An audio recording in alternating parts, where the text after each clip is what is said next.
The day was off to a great start. I had successfully dodged the inevitable morning traffic on the way to work. And when I got to the office, wonder of wonders, there was a parking space right outside the front door an hour after I got to work. Natalie. My secretary looked into my office and said that Tom Snelling was online too, waiting for me. I picked up the phone, said good morning, and listened. As Tom told me that after thinking things over carefully, he had finally decided to sign the contract. It was a deal I had been working on for almost 2 months, and it was a contract worth over $6 million for my company. Tom said the signed contract was being faxed to me as we were talking. I thanked him warmly, and after he hung up, I went over to the fax machine. Sure enough, the contract was already there. I took the documents and headed to Barry's office. Barry is my boss and the owner of the company. I asked his secretary if Barry could spare a few minutes.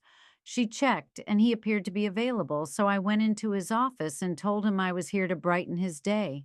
I handed him the contract, and he looked at it and smiled. He told me that he hadn't thought for a minute that I could get anything from Snelling. Several other employees had tried but gotten nowhere. Barry smiled and said, "My bonus based on the deal would be obscenely large." Then he said it was time for me to get back to work at 11 o'clock. Stella, the boss's secretary, called and told me that Barry needed to see me urgently. When I went into his office and wanted to sit down, he told me not to bother. I wouldn't be staying long enough to get comfortable.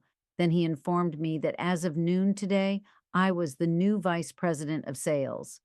One of my first tasks as vice president was to get on a plane to Dallas and smooth the ruffled feathers of Mike Thomas, one of our biggest customers. He told me Stella had all the details and sent me on my way. When I picked up the paperwork from Stella, she asked if I wanted her to organize my trip. I thanked her for the offer, but said I could handle it myself back in my office. I tried to contact my wife, Teresa, to tell her the good news, but I was told she wasn't at work.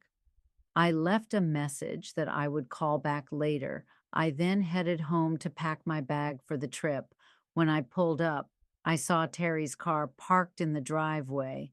Weird, I thought, as I parked behind her. As soon as I opened the door to the house, I knew what was going on.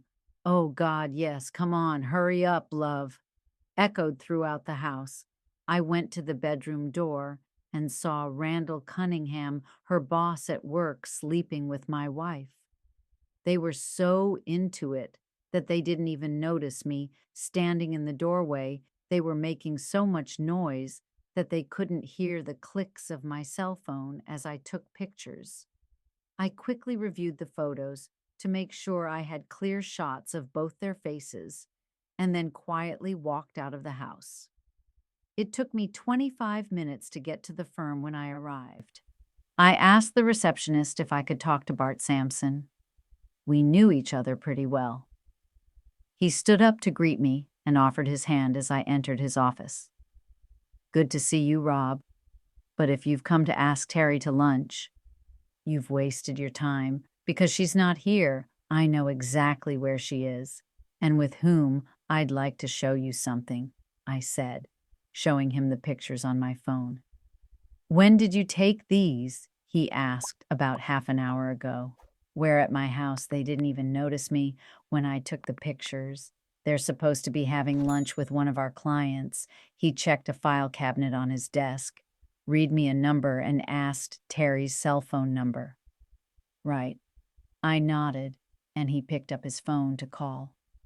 We waited, and finally the call was answered. "Terry, your husband is here in my office, and he just showed me some very disgusting pictures of you and Randall that he took about half an hour ago. You both need to come back here. Pick up any personal belongings and go to Human Resources for your final paychecks. I don't want any trace of either of you in this building by 5 this afternoon." A brief pause followed. Then, "No, Terry, we have nothing to talk about. Goodbye," he said, hanging up the phone. "I'm sorry, Rob, Bart said I had no idea there was anything going on between them. What are you going to do, divorce her? I replied, no, I meant as far as my company is concerned, nothing. Even if you have a policy prohibiting what they were doing and had to enforce it, it's obvious to me that you had no more idea than I did. I'm just sorry I won't see you again at corporate picnics and parties. I stood up and we shook hands before I got to the door. He said, one more thing before you go to the lawyer. I turned to face him. I never dealt with your company because your wife worked here. And I was always concerned about a conflict of interest. Terry doesn't work here anymore, so call me sometime next week. Okay? I smiled. I will definitely call. With that, I left to look for a store where I could buy everything I needed for my trip to Dallas.